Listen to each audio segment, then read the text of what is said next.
नमस्कार दोस्तों, welcome back to our channel. Friends, मैं आप सबका अपने चैनल स्टॉक्स फॉर लाइफ में बहुत स्वागत करता हूं। Welcome to STFL family.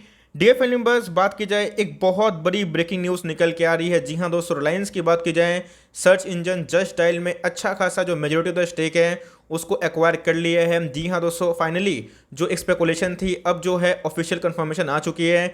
इससे दोस्तों तीन चीज़ समझ में आएगा। सबसे पहले रिलायंस का क्या फ़ायदा होने वाला है, दूसरा जस्ट डायल को क्या मिलेगा, और तीसरा इंडिया मार्ट वही B2 बिजनेस में काम करती है तो क्या उनको सही में नुकसान होगा। तो दोस्तों बात की जाए, वीडियो बहुत ही इंटरेस्टिंग होने वाली है और रिक्वेस्ट करूंगा कि अंत तक देखें। यहाँ पर रिलायंस का जो आने वाले कल जो रिलायंस रिटेल को लेके जो मुकेश अंबानी सब सपना देखते हैं, ऑफकोर्स उनके वैल्यूएशंस अभी भी अनलॉकिंग होना बाकी है। तो जी हाँ, आज आए हैं जस्ट डायल के नंबर्स कैसे रहे, क्या इस न्यूज़ की वजह से जीडी में निवेश करना सही है, और नंबर 3, क्या इधर से इंडिया मार्ट से निकल जाना चाहिए या फिर इधर पे पकड़ कर रखना चाहिए। इस सारे चीज़ के डाउट्स हैं, क्लियर कर दूंगा। चैनल फर्स्ट टाइम होंगे सब्सक्राइब कर सकते हैं इस तरह क्वालिटी कंटेंट को सबसे पहले एक्सेस करने के लिए। Now without wasting for time, let's begin.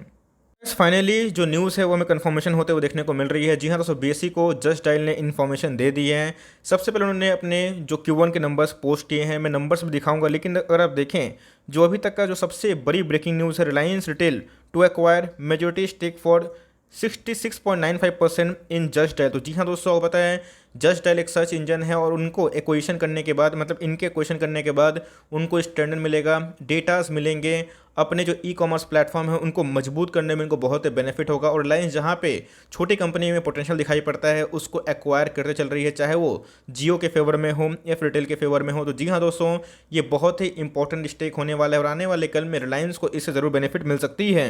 आधा थोड़ा जो नॉलेज है बहुत ही डेंजरस होता है। हमें देखना है कि असल में जो इनके MD है, CMD है, उन्होंने बोला क्या है। अगर आप देखें तो RRVL, Reliance Retail Venture Limited, the retail arm of Reliance Industries will acquire a majority stake of 66.95% in B2B search engine Just Dial as per the agreement finalise. Just Dial founder VSS Mani would continue to lead the company as its managing director and CEO। जी हाँ दोस्तों, जो उनके करता धरता है VSS money, वो अपने जो पद है उसको संभालेंगे, लेकिन ये एक पोजीशन दोस्तों अपने आप में रिलायंस के लिए बहुत ही गेम चेंजर बन सकता है और खासकर जस्ट डायल को भी गाइस एक नया पहचान मिल सकता है। अगर आप आगे देखें तो RRVL की बात की जाए तो would hold 40.95% stake in the company as per the definite agreements executed on July 16 and would make an open offer to acquire 26% in an accordance with the takeover regulation, a press release stated। अगर आप देखें तो जी हाँ दोस्तों, 40% और 26% इन दोनों के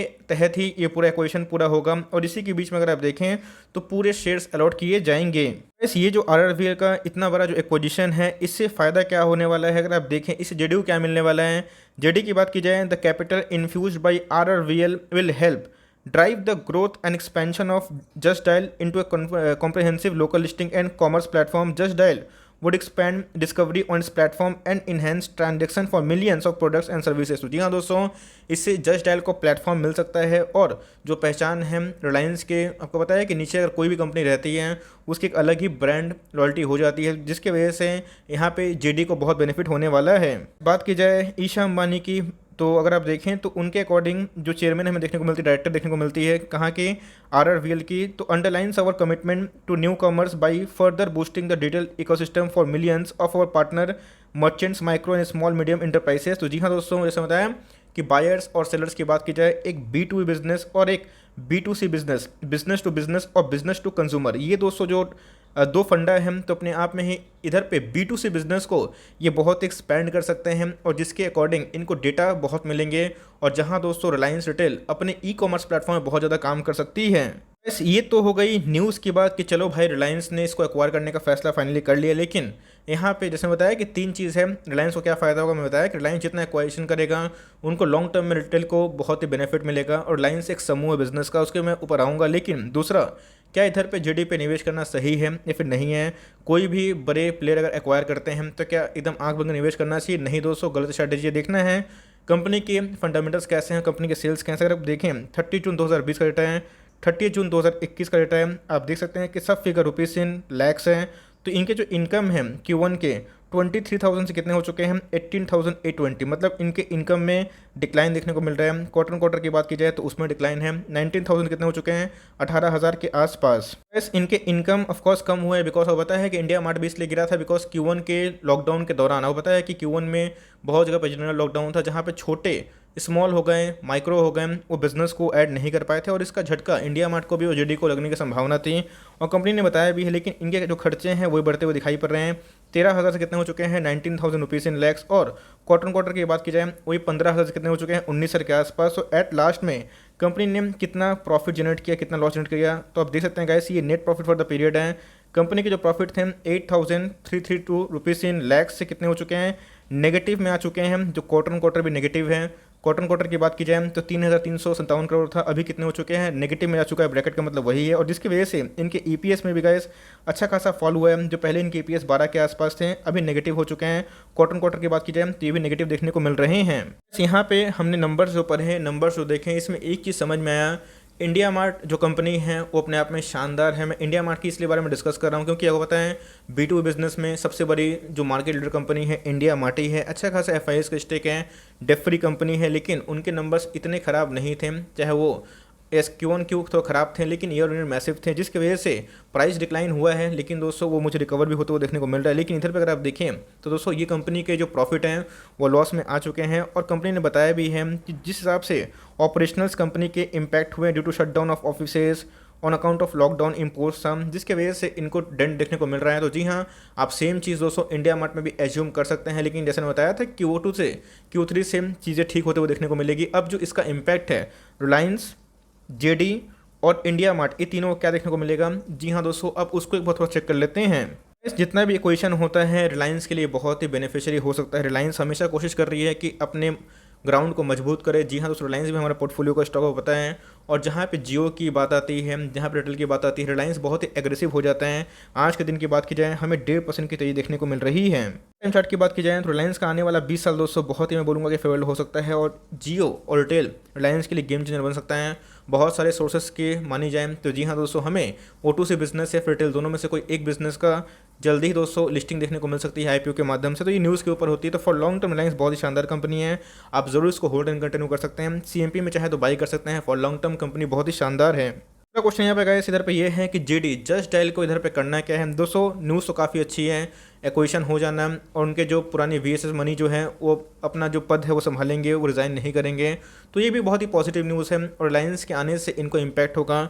लेकिन दोस्तों जो नंबर्स हैं वो हमें उतने प्रॉमिसिंग देखने को नहीं मिल रहे हैं। अगर आप B2B बिजनेस की मार्केट लीडर से कंपेयर करें तो जहाँ पे बड़ी कंपनी इंडिया मार्ट ने कंसिस्टेंट बेसिस पे प्रॉफिट जनरेट किया है, ये दोस्तों लॉस में है। और अगर देखें तो आज के दिन भी हमें दोस्तों 3% गिरावट देखने को मिल रही है। देख सकते हैं गाइस कि इधर पे इंडिया मार्ट की बात की जाए अप ट्रेंड वाला चार्ट था, लेकिन अगर आप देखें तो इधर पे जेडी जब से लिस्टिंग हुई है गिरावट का सामना ही देखने को मिला, और उसके बाद रिकवरी हुई है। इसमें बहुत सारे न्यूज़ ऑलरेडी दोस्तों किसी ना किसी को तो पता होंगे, तभी इतनी हलचल हुई, अपने बॉटम से भाग गया। तो जी हाँ दोस्तों, फॉर इन्वेस्टमेंट पर्पज से अगर आप B2B बिजनेस में निवेश करना चाहते हैं तो मुझे अभी तक दोस्तों वो चीज़ आइडियल नहीं लगती। यस, इसका इम्पैक्ट शॉर्ट टर्म में ज़रूर ट्रेडर उठा सकते हैं, बट लॉन्ग टर्म में फंडामेंटल से काम करते हैं। और इस न्यूज़ की वजह से ऑफकोर्स जेडी थोड़ा स्टैंडर्ड होगा, थोड़ा मजबूती से खड़ा होगा और आने वाले कल में चैलेंज कर सकता है। लेकिन इससे इंडिया मार्ट खत्म हो जाएगी? नहीं दोस्तों, इसका आंसर है बिल्कुल भी नहीं। इंडिया मार्ट की बात की जाए ऑफकोर्स वो पता है कि B2B बिजनेस में इनका भी बहुत बड़ा एक लाइक पार्ट देखने को मिलता है। अच्छे खासे FIS और DS का स्टेक है, और अगर आप देखें जब से लिस्टिंग हुई है अब ट्रेंडी में है, लेकिन पिछले कुछ समय से ये सफ़र कर रहा है क्योंकि इसमें QIP के बाद एक ट्रेंड चेंज हुआ और रीजनल लॉकडाउन की वजह से इनको थोड़ा झटका देखने को मिला, जिसकी वजह से ये थोड़ा गिरावट का सामना करना देखने को मिल रहा है। लेकिन इस न्यूज़ की वजह से इसके अंदर जो झटका लगेगा वो टेम्प्रोरी होगा दोस्तों, परमानेंट बिल्कुल भी नहीं होगा। मुझे ऐसा लगता है, मेरे पास भी इंडिया मार्ट का स्टॉक है। बहुत लोगों ने बोला कि सर आप तो बहुत ही लोअर लेवल से इसको होल्ड करते हैं, तो अगर आपके थोड़े डाउनसाइड भी आ जाते तो आपको कोई फर्क नहीं पड़ता। लेकिन मैंने 7,000 पे लिया है, 7,300 पे लिया है, 7,500 पे लिया है, मैं क्या करूं दोस्तों। तो ये वेरी ऑनेस्ट कंपनी की बात की जाए इंडिया मार्ट शानदार कंपनी है, और आपने देखा कि प्रॉफिट के मार्जिन की बात की जाए, रेवेन्यू के मार्जिन की बात की जाए, तो उसने कंटिन्यूसली बेसिस पे अपने प्रॉफिट को जनरेट किया है, रेवेन्यू को जनरेट किया है एज़ कम्पेयर टू द, अगर आप जेडी से कंपेयर करें तो उससे बहुत ज़्यादा डिफरेंस है। तो जेडी बहुत छोटी कंपनी है as compare to the India Mart. लेकिन हाँ, रिलायंस के आने से ऑफकोर्स एक चैलेंज हो जाएगा, लेकिन इससे इंडिया मार्ट खत्म नहीं होगा, इस बात को ध्यान रख सकते हैं। मैंने कहा आपको कल भी एग्जाम्पल दिया था कि जियो के आने से एयरटेल खत्म नहीं हुआ। हाँ, वोडाफोन आइडिया खत्म हो गया क्योंकि वो ऑफकोर्स एक मार्केट कैप्चर लूज़ कर रहे हैं, जिससे एक सेंटिमेंटल ड्रॉबैक तो होता है। आपको पता है कि डीमार्ट भी काम करता है रिटेल में, तो खत्म नहीं हो रहा है। क्यों? तो डीमार्ट एक मोड बिजनेस कर रहा है और ग्राउंड में बहुत ही मजबूत है, डिफरी कंपनी है, तो इसे आने से रिलायंस तो बहुत मजबूत होगा, लेकिन देखना बाकी है कि आने वाले कल में जेडी जस्ट डायल वो कैसा परफॉर्म करता है। तो मेरे हिसाब से अगर आप इंडिया मार्ट को फॉर लंबा सोचते हैं, लॉन्ग टर्म प्ले करना चाहते हैं, तब कंटिन्यू कर सकते हैं। देखो मर्जी है आपके, दोस्तों मैं किसी को फोर्स तो कर सकता नहीं हूँ, लेकिन हाँ मैं अपनी बात करूँ तो जी हाँ, मुझे फिर से अगर मौका मिला 6700 के आसपास घुसने का, 6800 पे घुसने का, तो मैं ज़रूर करूँगा। बिकॉज मैं स्टॉक मार्केट में एक दिन के लिए नहीं आया हूँ, और आपको अगर डर लगता है कि इससे इंडिया मार्ट को एक नुकसान पहुँच सकता है, तो आप चाहें तो 22 तारीख को इनके नंबर्स आने वाले हैं, आप देख लीजिए। अगर आप इनसे ओके होते हैं देन कंटिन्यू कर सकते हैं, अदरवाइज मर्जी आपकी है। अगर आप नो प्रॉफिट नो लॉस में है या फिर थोड़ा माइनर प्रॉफिट में है, तो आप ना कॉल ले सकते हैं। बट जैसे बताया कि कंपनी अच्छी है, वो किसी के आने से कोई ख़त्म नहीं होता है। हम मार्केट में कंपटीशन होता है, रिलायंस थोड़ा ऑफकोर्स इनको बूस्ट करेगा, इनके ऑफकोर्स आने वाले कल में इनके बिजनेस एक्सपेंशन में थोड़ा मदद होगा। लेकिन इंडिया मार्ट दोस्तों अभी भी एक रिमेंड मल्टीबैगर है, और आने वाले कल में भी इनके जो अंदर ग्रोथ है वो सस्टेन रह सकते हैं। न्यूज़ से गए कि एक्विजिशन को लेकर बहुत बड़ी खबर देखने को मिल रही है, जहां पर रिलायंस ने 66% का एक्विजिशन किया है अपने रिटेल को स्ट्रेंथन करने के लिए। तो यस, इससे इम्पैक्ट छोटा मोटा इंडिया मार्ट में पड़ सकता है, लेकिन जस्ट डायल की बात की जाए, इनके जो नंबर्स हैं इंडिया मार्ट से बहुत ही पुअर है, और इंडिया मार्ट के जो नंबर्स है वो कंसिस्टेंट बेसिस पर अच्छे हुए हैं, इसीलिए मार्केट में रिस्पॉन्स भी दिया है। लेट्स सी इसको मार्केट कैसा पकड़ता है मंडे को। जैसे दोस्तों को अपडेट मिलता है तो मैं बता दूंगा, लेकिन मैं फिर से बोलना चाहूँगा, अगर आप इंडिया मार्ट को लिए हुए हैं फॉर लंबा, तो जी हाँ दोस्तों, कभी भी अगर आप लॉस में हैं तब चाहे तो एवरेज कर सकते हैं, कभी 7000 के नीचे आया, या फिर आपके पास पैसे नहीं है तो आप होल्डिंग कंटिन्यू कर सकते हैं। अगर आपको डर लग रहा है तो आप निकल भी सकते हैं। बट मैं अपनी बात करूं तो जी हाँ दोस्तों, हमने इसके पहले भी गिरावट देखी है, तेजी भी देखी है, लेकिन कंपनी अच्छी रहती है तो बाउंस बैक जरूर करती है। तो मेरे हिसाब से इंडिया मार्ट भी एक अच्छी कंपनी है, और ये बाउंस बैक जरूर करके दिखा सकती है। लेकिन मेरा पूरा फोकस रहेगा 22 तारीख को नंबर्स कैसे आ रहे हैं। तो मार्केट में जो अनुमान है कि थोड़ा डेंट हो सकते हैं, और जेडी ने बताया है लॉकडाउन से इम्पैक्ट हुआ है, तो देखना बनता है कि क्या होगा। लेकिन मेरे हिसाब से इंडिया मार्ट एक रिच कंपनी है, रिच इन द सेंस कि कैश रिच कंपनी है, और जिस हिसाब से इंडिया मार्ट का ग्राउंड मजबूत है और डेफरी कंपनी है, ये इसको थोड़ा स्टैंड करता है।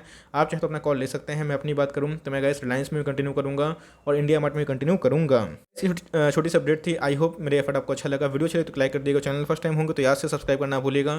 फर्दर कोई डाउट्स ड्रॉप कर सकते हैं, कुछ और रिव्यू चाहिए उसका नाम ड्रॉप करना भूलिएगा। I would love to make a video on your demand. Guys मिलते हैं जल्दी, तब तक के लिए bye, thanks for listening friends, God bless you all.